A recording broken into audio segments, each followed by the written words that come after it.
Toutes les entreprises parlent d'expérience client aujourd'hui.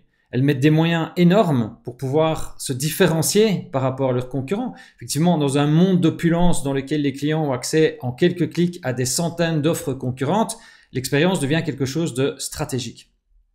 Et malgré cela, en fait, ce qu'on voit aujourd'hui, c'est que l'expérience client est en crise.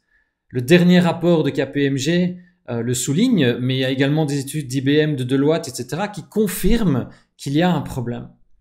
Il y a un hiatus entre ce que l'entreprise pense proposer et ce que le client vit réellement. Et si le problème provenait d'une incompréhension ou d'un paradigme erroné que les entreprises continuent à utiliser aujourd'hui. Et ce paradigme est basé en fait sur une méconnaissance de comment fonctionne le cerveau humain.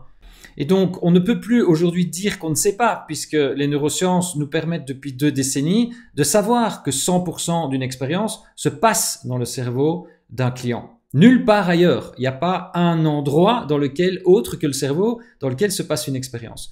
On sait que 95% des pensées d'un être humain sont non conscientes.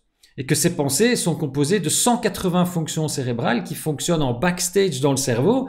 Donc tous ces faits sont en règle générale soit non connus, soit non appliqués dans les entreprises.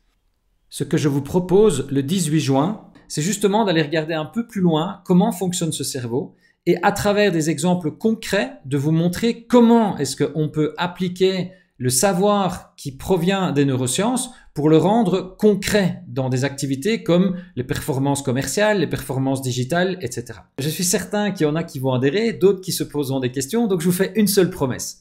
Je vous promets qu'à la suite de la conférence, vous ne verrez plus jamais vos clients de la même manière.